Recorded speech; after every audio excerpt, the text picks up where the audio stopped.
Hi guys and welcome to Classic Airsoft. Today I have the Tokyo Marui M4A1 with me. This model was released in 1999 by Tokyo Marui and was the very first M4A1 Carbine AEG. So the packaging is quite damaged, that's why I'm short here. In terms of the packaging, it's grey with an artwork of the M4A1 Carbine, and yeah, I think I haven't to say much more about it, so let's get into it. On the inside, as you can see, it's a newer presentation from Tokyo Marui. Everything is well placed in a cardboard insert instead of styrofoam. So we have the M4A1, we have a low cap magazine, we have a barrel plug, some paperwork underneath here. We have a front side adjustment tool and as well a loading tool and an unjamming rod. Let's put these parts away and take a look at the paperwork that comes with the gun. So we have an M4A1 Carbine user manual in English and Japanese language. We have some information about recommended batteries. We have safety instructions as well as a Tokyo Marui product catalog and some Tokyo Marui targets. Nothing special. All this paperwork will come with every other Tokyo Marui AEG as well. Furthermore, we have this metal low cap magazine. Build quality is really nice. Feeding without any suggestions, the very best feeding magazines in the airsoft industry, if you ask me. I never had any problems or issues with the Tokyo Marui magazine. On the bottom of the magazine we have markings Adventure Line MFG Co. Inc. Parson USA. And then we have the star of this video, the Tokyo Marui M4A1 Carbine, made in 1999 or released in 1999. This M4 is still in production. It's a normal AEG without ETU, MOSFET or everything else. It works just with an old school switch unit internally. But it's one of the first models with the, I think, EG1000 motors. If not, I changed it here. I don't know. This model is downgraded to under 0.5 joule due to German law regulations that it makes me possible to shoot this gun in fully automatic and semi-automatic mode. If it were above 0.5 joule, this airsoft gun could only shoot semi-automatic. So this one's downgraded. Keep that in mind for later when you see the chrono readings, that the energy isn't as high as it should be in other countries. Material wise, the main body is out of plastic, the stock is out of plastic, the motor grip and the hand guard, as well as the main body from the carrying handle. So out of metal we have the magazine, we have the outer barrel, the flash hider. The flash hider is mounted on a 40mm counterclockwise thread, so if you unscrew the flash hider you are able to mount different flash hiders or silencer on it, whatever you want. The front side post is out of metal, the sling attachment point is out of metal, delta ring is out of metal, the fixing knobs and the bracket from the carrying handle are made out of metal, as well as the rear sides.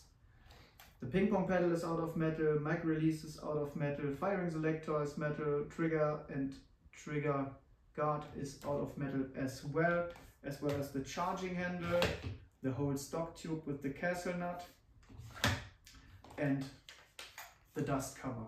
So these are the metal parts on this gun. As you see, this is not a full metal gun, but for the time period that was totally normal. There were no fully metal guns from Tokyo Marui available. The body isn't a slidable body. It is a, I don't know how to explain it, I'm not a native English speaker. It's a breakable body. If you remove the back pin and the magazine, you can give the gun a smack on the handguard, and then it will go open like this, and then you can remove your hop-up unit with your barrel. But I don't show this to you guys due to the fact that the rear frame tabs on the receivers, the old plastic receivers, are really fragile. So it can happen when you open the gun up or close the gun that you break the rear frame tabs, and that's not very good. Yeah. If you lost your rear frame tabs, you have to rework your receiver and make a slidable receiver out of it. For that you need lots of custom work. If not, you can throw your upper receiver in the bin because it's broken then. So the stock is a 5-position LE stock. In the very early days of this M4A1 Carbine, Tokyo Marui delivered the M4 Carbine with a Car 15 stock. Later on they changed to the LE stock. In my opinion, this one is more correct for this model. So the battery, due to the fact we have an AG, is located underneath the handguard. So for that you can remove upper and lower part of the handguard. I just removed the upper part because I inserted a 7.4 volt LiPo battery before the video in the bottom half of the handguard. In the middle you have the fuse and the wiring compartment. Nothing special. You can place an 8.4 volt mini type battery in the handguard, as well as a 9.6 volt battery if you remove the middle compartment for the cable management. Nowadays I recommend you to use a 7.4 volt stick type battery like I do here now. That will fit in the bottom half of the handguard without any problems. So what makes this one to an M4A1 instead of an M4? That is the flat top upper receiver. You have to unscrew the thumb mounts, and then you can remove the carrying handle. Underneath the carrying handle you will find a metal Picatinny rail on top of this receiver. That enables you, or that enables you to use something like an ACOG, an aim point, an EOTech or something like that. You just screw it on the top of the receiver. You don't have so much height over bore like on the old fixed carrying handle models. So yeah, that's a positive thing, and that's the part that differs the M4A1 from the M4 model. The M4 model is with a fixed carrying handle, or uses a fixed carrying handle if I'm correct. Okay. The hop-up is located underneath the dust cover. To open up the dust cover, just pull on the charging handle, hold it back because there is no bolt hold open feature, and then the fake bolt will go in the rear position as well, and you will see the hop-up dial here. So dial in the hop-up and enjoy. This is downgraded to 0.5 joule due to German law regulations. So after you saw the shooting through the chrono later on, keep that in mind. In your country this gun will have around, I don't know, 300 FPS or 0.8 to 0.9 joule. Here this one will have under 0.5. Yeah.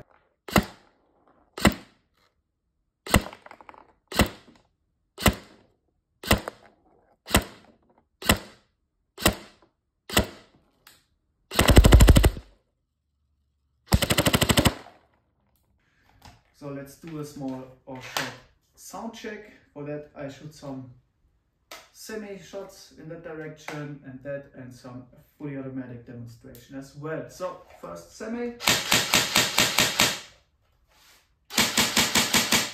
fully auto,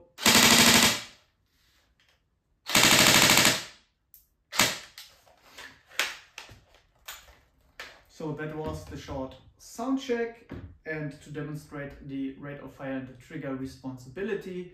I think for a gun that old, it's quite nice. You can't compare it to a newer AR-15 like in SEMA, an ENC or something like that with an built-in ETU MOSFET, but for that what it is, I think it's quite cool. You have to watch your trigger finger. If you don't wait until a shot cycle is fully through, then you will cause a gearbox jam. That's it with the old guns. I think you guys who played with this kind of airsoft guns back in the days know exactly what I mean. Yeah. Thanks for watching. I hope you enjoyed the video. I hope to see you next time. Thanks.